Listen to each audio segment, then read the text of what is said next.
Dal Vangelo secondo Matteo.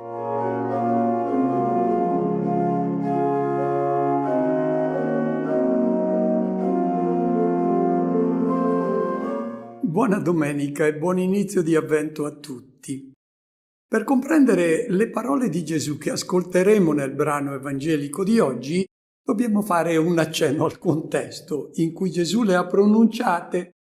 Si trova sul Monte degli Olivi, è seduto insieme con i suoi discepoli e sta contemplando il meraviglioso tempio del quale lui ha predetto la distruzione. È vicina la festa di Pasqua e da tutte le parti stanno arrivando i pellegrini.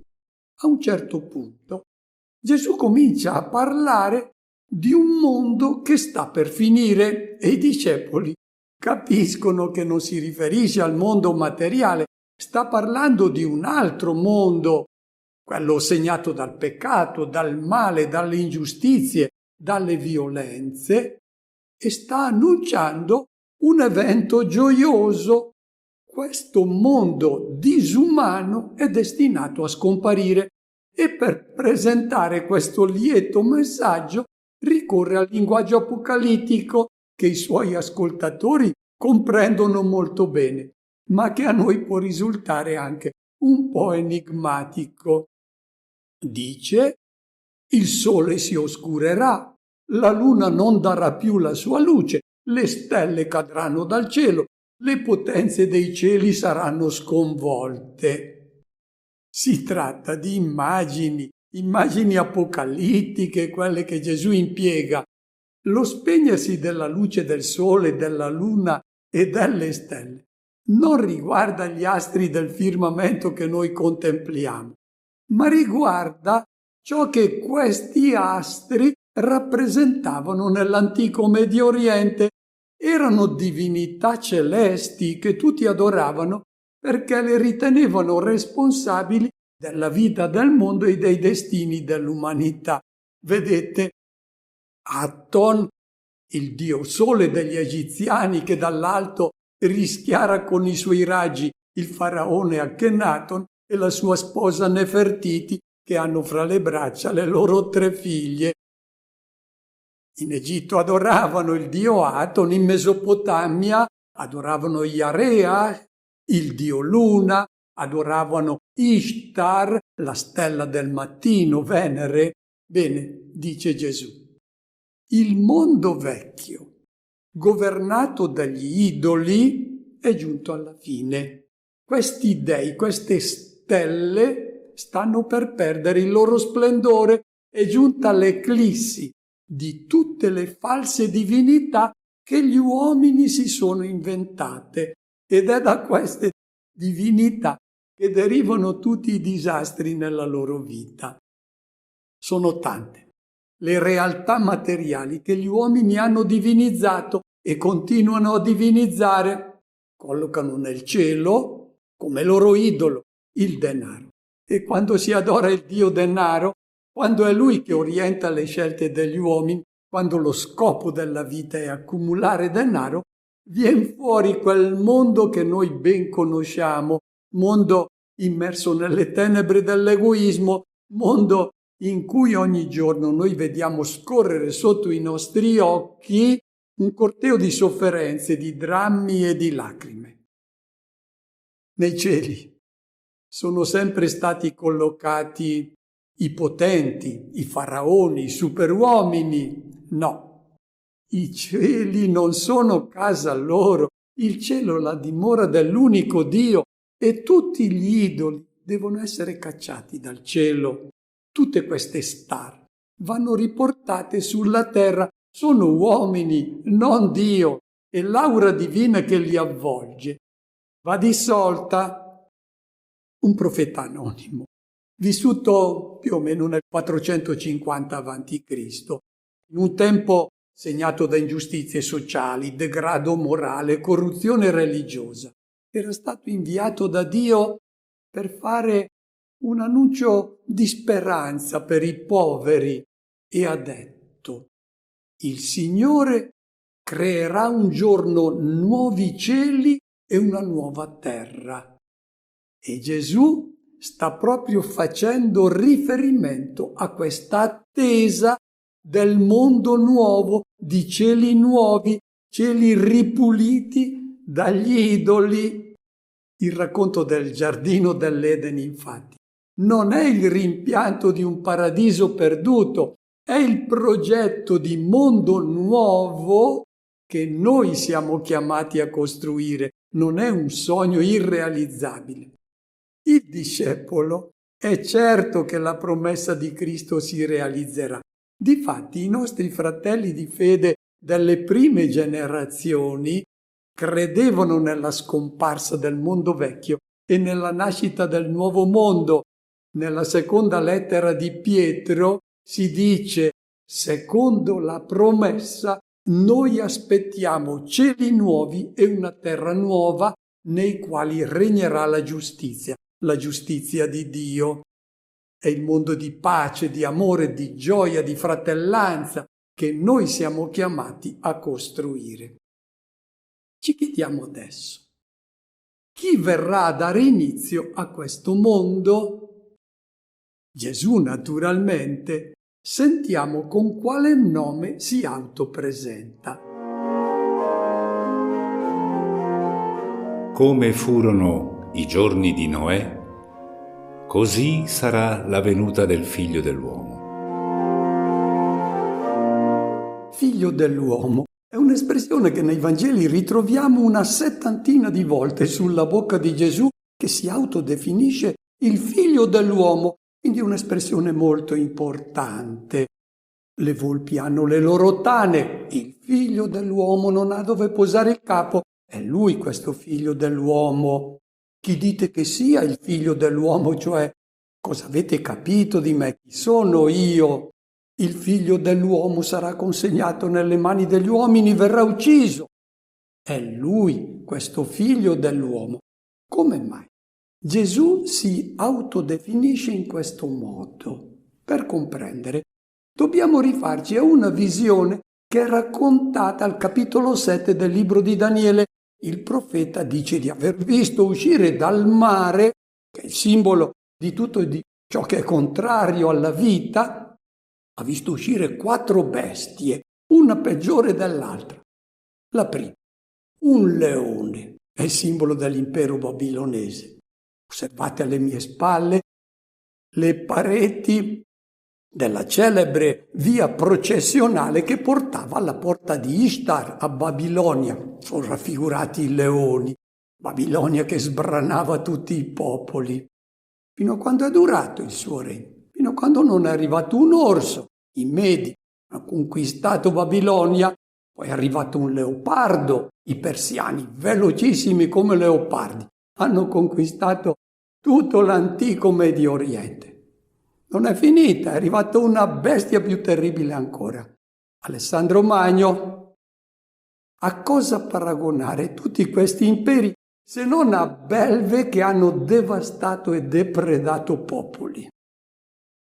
Una belva dominava e sbranava fino a quando non entrava in scena una belva più forte. Se voi osservate i celeberrimi bassorilievi che si trovano al British Museum adesso, sono un 3 chilometri di bassorilievi, ornavano le sale del palazzo dei re di Ninive, gli Assiri. Se voi osservate questi bassorilievi, voi vi rendete conto di che cosa arrivavano a fare questi personaggi, di quali gesta si gloriavano questi re. E qual era l'ideale di uomo coltivato in questi popoli? Osservate, re Assurbanipal, che impavido affronta un leone. In questi bassorilievi sono raffigurate soltanto scene di guerre, di violenze, di massacri di nemici, di lotte contro leoni. Osservate ancora Assurbanipal che scocca una freccia contro i nemici. In Egitto, la logica che reggeva l'impero faraonico era la stessa. Ramesse II, che abbatte nemici, che schiaccia la testa di un nemico e ne colpisce un altro. Questo è un mondo di belve, non un mondo umano. Difatti, nella visione del profeta Daniele, dopo le belve, ecco che entra in scena un vegliardo avvolto in una veste candida, simbolo della luce di Dio. Difatti, rappresenta Dio. E poi, con le nubi del cielo, compare un figlio d'uomo, il quale si avvicina al vegliardo. Chi è questo figlio d'uomo? In ebraico, Ben Adam, figlio d'uomo, significa semplicemente uomo, cioè dopo tutte le bestie che sono comparse nel mondo, questi imperi che gestivano l'umanità basandosi sulla violenza, sulla forza, sulla competizione, entra in scena adesso finalmente un uomo, non una belva. E il vegliardo, cioè Dio, consegna a questo uomo il potere, la gloria, il regno, e dice che tutti i popoli gli saranno sottomessi e il suo regno non sarà mai distrutto. Mentre prima a una belva succedeva un'altra, adesso quando inizia un regno realmente umano, questo durerà in eterno. Gesù si è autoqualificato come figlio dell'uomo proprio per dire che con lui ha inizio un'umanità nuova, un'umanità vera, capace di amare, non di competere, non di schiacciare il fratello, un'umanità di agnelli. Ricordiamo Pilato. Quando presenta Gesù al popolo, che cosa dice? Ecco l'uomo, questo è l'uomo, non colui che uccide, ma colui che dona la vita. Questo è realmente uomo. Si è uomini non quando si domina, ma quando si serve, quando si ama. La risposta dei sommi sacerdoti e delle guardie qual è stata? Han detto toglilo di mezzo. Loro erano quelli che volevano perpetuare il mondo vecchio e dicevano via, crocifiggilo. Le belve non sopportano l'uomo, è troppo diverso da loro e il loro opposto, sono infastiditi dalla sua presenza, per questo lo attaccano. Gesù è stato rifiutato proprio perché figlio dell'uomo, cioè perché era un uomo vero. Naturalmente, anche tutti coloro che vorranno essere uomini come lui non dovranno attendersi una sorte diversa. Infatti Gesù lo ha detto, se hanno perseguitato il figlio dell'uomo, perseguiteranno anche voi, se siete realmente uomini. Ci chiediamo adesso come si concluderà questa lotta fra il mondo delle belve, che vuole continuare, e il mondo umano proposto da Gesù. Ce lo racconta alla fine del suo libro il veggente dell'Apocalisse. Al capitolo 21 del suo libro si dice: vidi un cielo nuovo e una terra nuova. Il cielo e la terra di prima erano scomparsi e il mare non c'era più. Ecco come si concluderà la storia dell'umanità, il disegno di Dio che vuole un'umanità nuova, autentica, si concluderà con la scomparsa del mare. Il mare non c'era più, cioè ciò che ha visto Daniele venir fuori dalle belve, non ci sarà più il mare. Con quale disposizione adesso? Dobbiamo attendere la venuta del Figlio dell'uomo. Ce lo dice Gesù adesso, prendendo spunto dal racconto del diluvio. Sentiamo. Infatti, come nei giorni che precedettero il diluvio, mangiavano e bevevano, prendevano moglie e prendevano marito, fino al giorno in cui Noè entrò nell'arca e non si accorsero di nulla finché venne il diluvio e travolse tutti. Così sarà anche la venuta del Figlio dell'uomo. Gesù mette in parallelo ciò che accadeva al tempo di Noè e ciò che può accadere oggi. Cosa facevano al tempo di Noè? Mangiavano, bevevano, prendevano moglie, prendevano marito. Non facevano nulla di strano e nulla di male. Facevano ciò che facciamo anche noi quest'oggi. Certo, però ci sono due modi di mangiare e di bere, ci sono due modi di vivere la propria sessualità. C'è chi si alimenta pensando soltanto a se stesso, accumula del pane, non ne ha mai abbastanza, si disinteressa dei bisogni degli altri. Ringhia, anzi, se qualcuno gli si avvicina per sottrargli un po' di pane. C'è invece chi si accontenta del pane quotidiano, chi spezza questo pane e lo condivide con il fratello. Sono modi diversi di soddisfare ai propri bisogni biologici. C'è chi pensa soltanto al proprio piacere, chi invece è felice soltanto quando riesce a rendere felice l'altro. L'egoismo è ciò che caratterizza il mondo vecchio. La condivisione, l'amore, l'attenzione all'altro è il mondo nuovo. Qual è stato l'errore che hanno commesso quelli della generazione di Noè? Basta leggere il racconto biblico del libro della Genesi, al capitolo 6, e spiega il motivo del diluvio. Naturalmente Dio non ha mandato nessun diluvio, è l'immagine di un'umanità che non entra nel progetto e nel disegno di Dio. Dice il testo sacro che la terra era corrotta davanti a Dio e piena di violenza.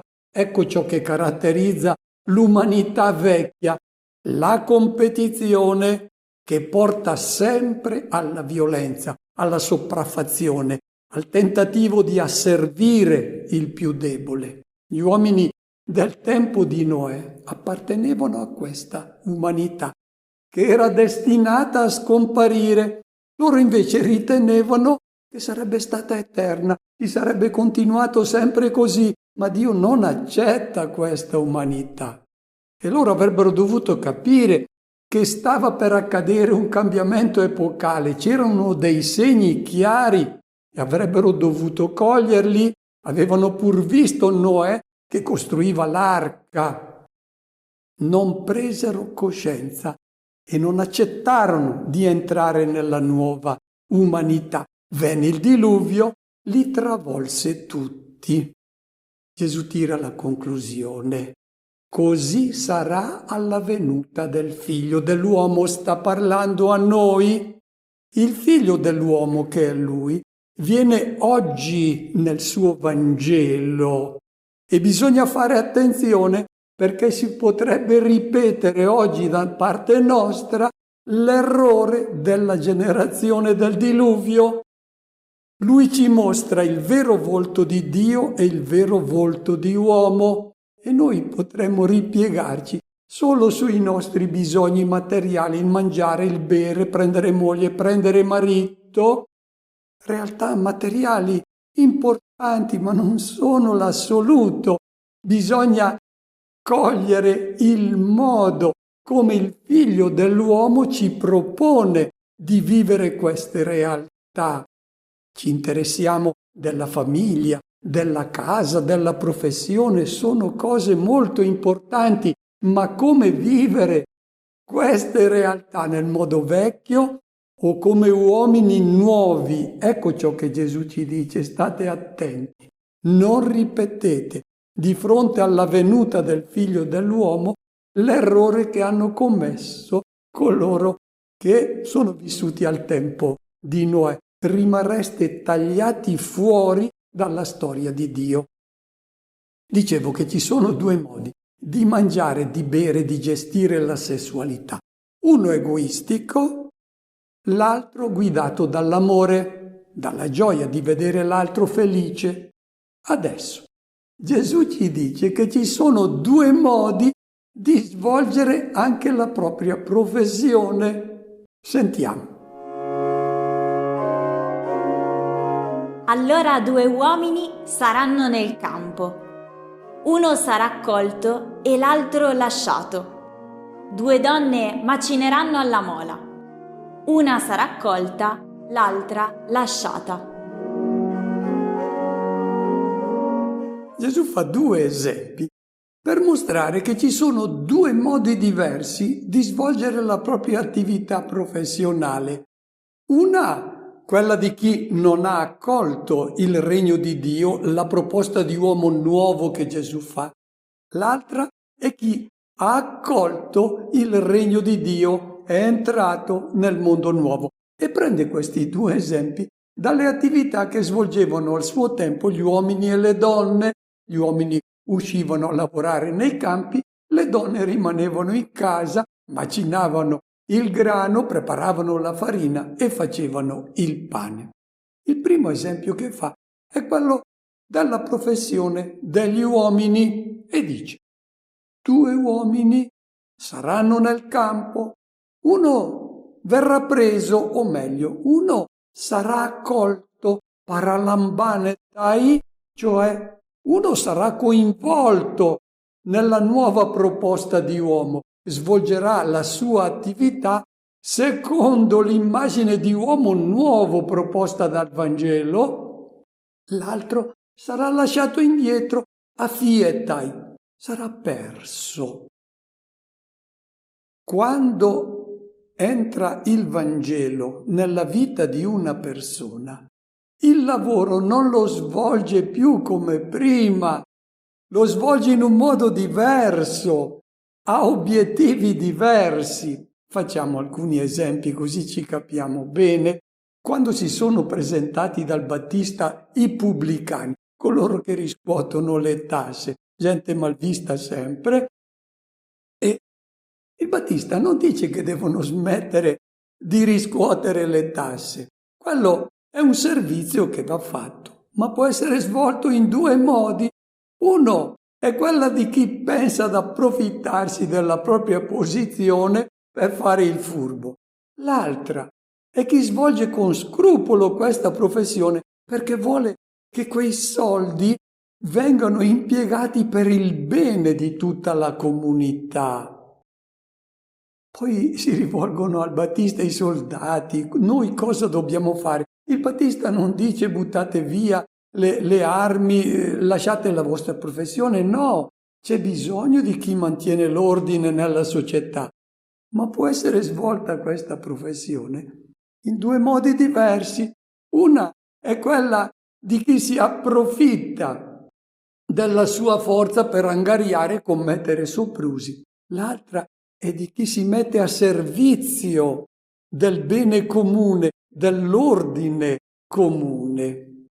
Facciamo un altro esempio adesso. È preso dalla vita di ogni giorno, come faceva Gesù, ma dalla nostra vita. 2 portinai nello stesso palazzo. Il primo sente suonare il campanello al cancelletto, guarda il monitor, vede che c'è una vecchietta che entra e è piuttosto spaesata, non sa dove andare. Subito esce dalla portineria, le va incontro in modo molto cortese e affabile, la saluta, sorride, poi la aiuta a salire i gradini, la accompagna all'ascensore, fa anche qualche battuta perché capisce che è piuttosto triste. Questi è uno che viene accolto, svolge la sua professione come un servizio che rende felici le persone che hanno bisogno di lui. Poi arriva il suo collega che gli dà il cambio.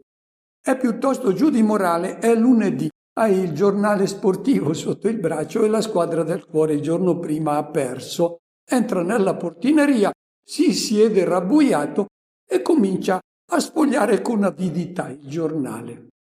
Sente suonare il campanello e vede nel monitor che c'è una vecchietta che entra piuttosto imbarazzata, non sa dove andare.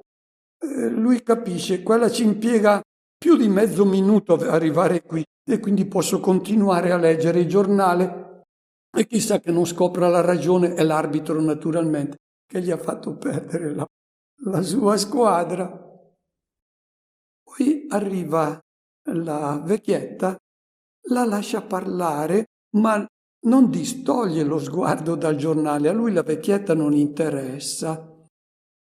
Alla fine le dice: lì c'è l'ascensore. E continua a leggere. Ecco, ci sono due modi di svolgere l'attività. Una è quella di chi è entrato nel mondo nuovo, la svolge secondo la proposta che ha fatto Cristo. L'altra è chi pensa soltanto al proprio interesse. Due donne macineranno alla mola. Una sarà accolta, l'altra sarà lasciata indietro. Facciamo un esempio della preparazione del cibo. In un ristorante dove passano tantissimi stranieri perché vengono per visitare la città, quelle persone verranno forse una volta, poi non le rivedrò più e quindi posso anche approfittarmene, posso mettere dentro anche un po' di scarti perché l'importante per me è guadagnare. Questo è il modo vecchio, il modo nuovo, di chi è diventato un uomo nuovo, ha accolto la proposta di Gesù di Nazareth. Lui prepara bene tutto, con molta attenzione, anche se non rivedrà più quelle persone. A lui interessa che vadano via felici. Ecco i due modi di svolgere la professione. Possiamo passare in rassegna tutte le nostre professioni. Possono essere sempre svolte in due modi diversi.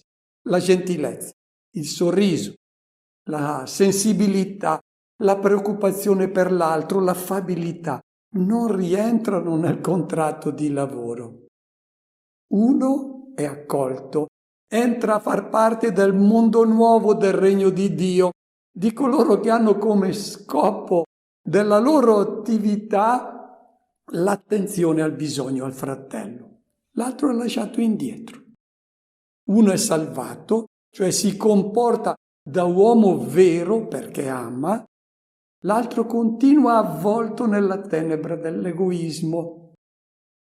Nell'arca di Noè non sono entrati tutti, sono entrati in pochi. Non c'è da meravigliarsi che anche nel regno di Dio non entrino tutti e che molti rimangano fuori. Hanno udito le beatitudini di Gesù, ma preferiscono quelle di questo mondo, non vengono accolti. E l'alternativa fra queste due scelte è molto seria, perché l'alternativa è fra essere uomini o non esserlo. E ora la raccomandazione alla vigilanza. Si potrebbe essere distratti e non accorgersi della venuta del Figlio dell'uomo che viene per accoglierti nel mondo nuovo. Sentiamo. Vegliate dunque, perché non sapete in quale giorno il Signore vostro verrà. Cercate di capire questo. Se il padrone di casa sapesse a quale ora della notte viene il ladro, veglierebbe e non si lascerebbe scassinare la casa. Perciò anche voi tenetevi pronti, perché nell'ora che non immaginate viene il Figlio dell'uomo. Non addormentatevi, dice Gesù, state sempre svegli, perché non sapete in quale giorno il Signore vostro viene. Purtroppo molte traduzioni del passato mettevano il verbo al futuro, non sapete in quale giorno il Signore verrà. E allora è nata la catechesi che ha agitato come uno spauracchio la venuta del Signore, cioè come il momento della resa dei conti alla fine della vita. Questa catechesi è stata deleteria perché quell'incontro con il Signore, che doveva essere desiderato per tutta la vita, era invece temuto. Viene oggi il Signore con il suo Vangelo, viene a proporti l'uomo nuovo e tu devi essere vigilante per non perdere l'opportunità di lasciarti coinvolgere nel regno di Dio. E per raccomandare questa vigilanza, Gesù impiega l'immagine del ladro, quello che arriva più all'improvviso e nel modo più inatteso. L'immagine del ladro non era usata dai rabbini, invece è piaciuta molto ai cristiani, perché c'è questo richiamo al rimanere vigilanti, a stare attenti. Come rimanere svegli? Ma suggerirei, coltivando la riflessione, il silenzio, in tutta questa confusione che c'è dei media, coltivare la sensibilità ai valori evangelici, non lasciarci intontire dalla pubblicità, dalle mode, dalla morale corrente, dal così fan tutti, dal va tutto bene quando mi piace. Vegliare significa fare attenzione, saper discernere fra ciò che ti rende simile al figlio dell'uomo, ti rende uomo vero, e ciò invece che ti disumanizza, anche se è approvato dalla maggioranza. Ci possiamo chiedere, ma sono molti o pochi oggi che stanno svegli per poter accogliere il Signore che viene? Forse sono pochi, come al tempo di Noè, non erano molti, quelli che avevano capito che stava per nascere un mondo nuovo. Non meravigliarti se sono pochi. Tu rimani sveglio, sii vigilante per non perdere l'opportunità della tua vita. Auguro a tutti una buona domenica e una buona settimana.